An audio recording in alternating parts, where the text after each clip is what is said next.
cinta bisa tumbuh di mana saja. Di balik layar, di antara naskah, atau bahkan di tengah-tengah suasana mencekam film horor. Tapi bagaimana kalau dua insan yang sudah menikah kembali beradu akting dan harus membangun chemistry sebagai karakter yang misterius dan penuh rahasia?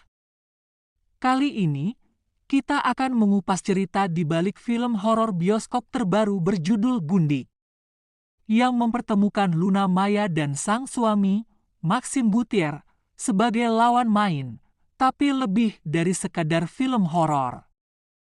Ini adalah kisah tentang cinta, tantangan, dan kesan mendalam selama proses syuting. Simak kisah lengkapnya. Hanya di sini syuting film horor selalu punya tantangannya sendiri. Tapi buat Luna Maya, kali ini terasa berbeda. Bukan hanya karena dia harus memerankan sosok misterius yang menyimpan dendam dari masa lalu. Tapi karena di film ini, lawan mainnya bukan aktor sembarangan, melainkan suaminya sendiri.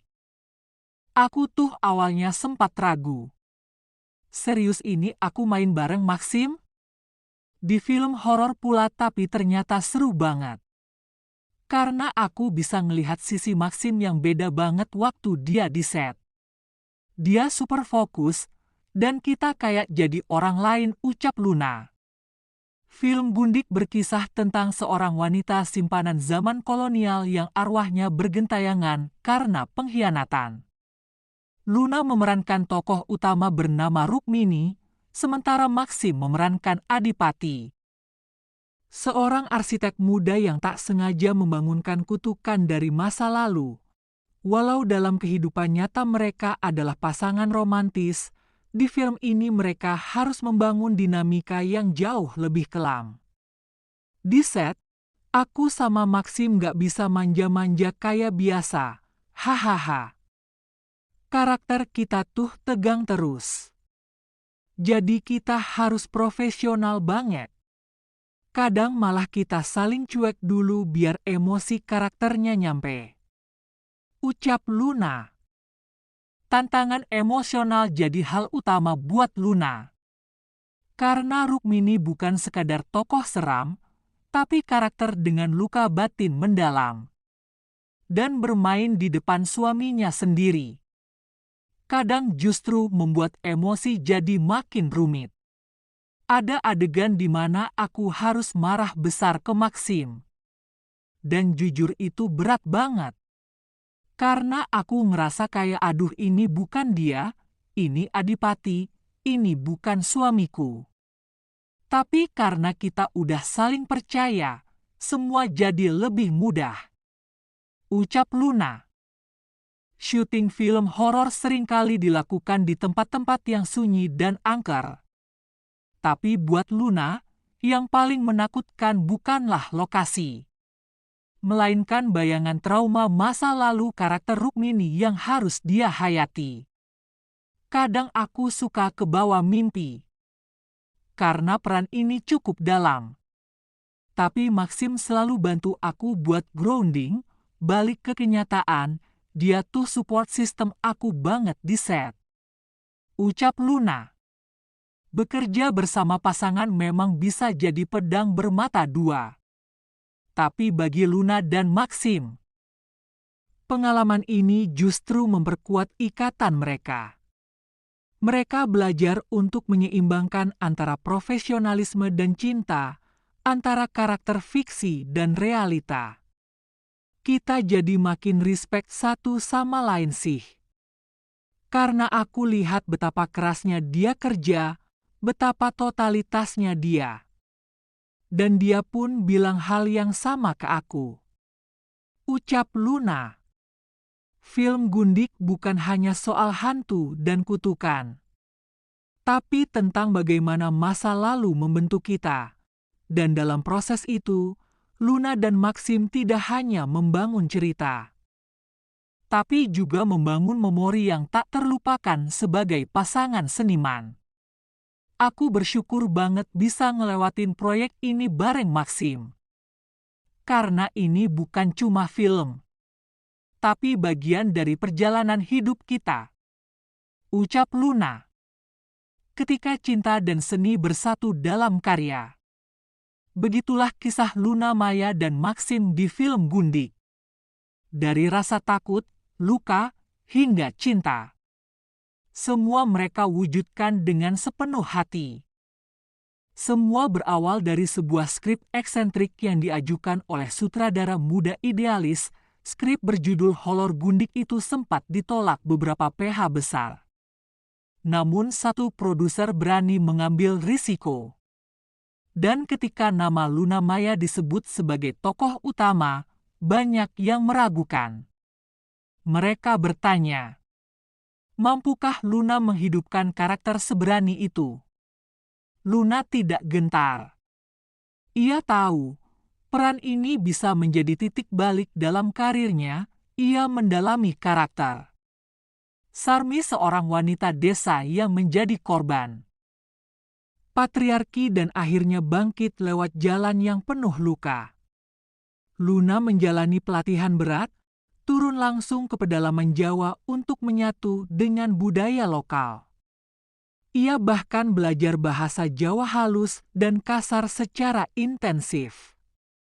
Semua dilakukan demi satu tujuan, totalitas. Tanggal 22 Mei 2025, Holor Gundik resmi tayang di bioskop. Tak ada yang menyangka. Dalam waktu 3 hari, penjualan tiket tembus 1 juta penonton. Media sosial meledak. Dialog Luna menjadi meme nasional. Gundik berani bangkit viral dan menyulut diskusi tentang peran perempuan di masyarakat. Penonton menangis tertawa dan berpikir Luna berhasil mencuri perhatian generasi muda dan tua. Ia tak lagi hanya dikenal sebagai artis cantik, tapi sebagai aktris berani yang mampu memerankan kisah perempuan marginal dengan begitu hidup. Tak butuh waktu lama. Festival Film Indonesia, Asia Pacific Screen Awards, bahkan Toronto Film Festival memberikan nominasi untuk Holor Gundik. 3 hari setelah filmnya menembus 10 juta penonton, Luna mendapat undangan pribadi dari sang produser. Tanpa banyak basa-basi, produser berkata, "Ini bukan cuma karena aktingmu, tapi karena dedikasimu yang luar biasa."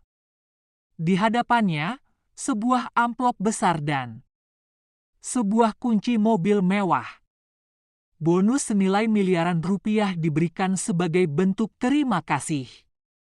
Luna tertegun, ia menangis. Bukan karena nominalnya, tapi karena jerih payahnya dihargai dengan tulus. Industri perfilman pun gempar. Banyak yang mulai berani mengambil risiko untuk mengangkat kisah lokal dengan pendekatan baru. Dan Luna Maya, namanya kembali menempati puncak popularitas. Ia membuktikan bahwa umur bukan batasan dan perubahan bukan hal yang ditakuti, melainkan disambut. Holor Gundik bukan sekadar film. Ia adalah pesan. Dan Luna Maya adalah penyampainya. Dari layar lebar hingga ke hati jutaan orang. Ia telah menunjukkan bahwa ketika seorang perempuan berani bangkit.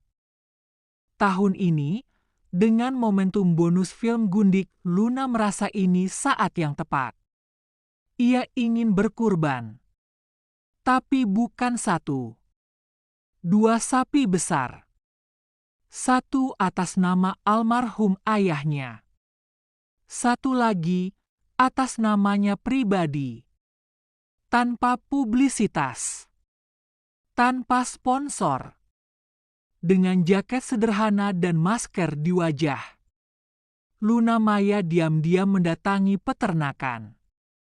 Ia melihat 1 persatu sapi yang dirawat dengan baik.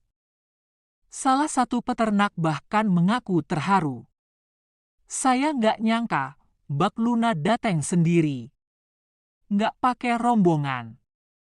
Nanya kesehatan sapi, makanannya, bahkan kasih vitamin ke salah satu anak sapi.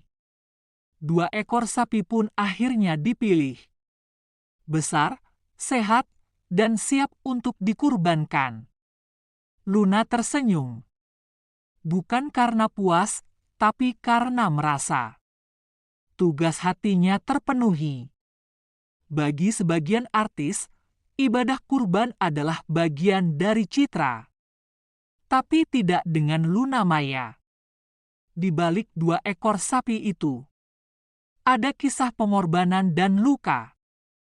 Mengirimkan pahala dan menghadiahkan 2 ekor sapi sebagai simbol cinta yang tak pernah padam. Dari bonus sebuah film, lahirlah kurban. Dari cerita seorang artis, lahirlah inspirasi untuk kita semua. Mungkin kita tak bisa beli 2 sapi seperti Luna, tapi kita bisa belajar tentang syukur, tentang niat, dan tentang memberi. Luna Maya, dengan segala pencapaiannya, mengajarkan kita arti dari keikhlasan dan kepedulian. Bahwa ketika rezeki datang, jangan lupa membaginya dengan mereka yang membutuhkan. Terima kasih, Luna. Kau tak hanya tampil memukau di layar lebar, tapi juga menginspirasi dalam kehidupan nyata. Buat kamu yang tersentuh dengan cerita ini, jangan lupa like, komen, share, dan subscribe untuk terus mengikuti kisah inspiratif lainnya.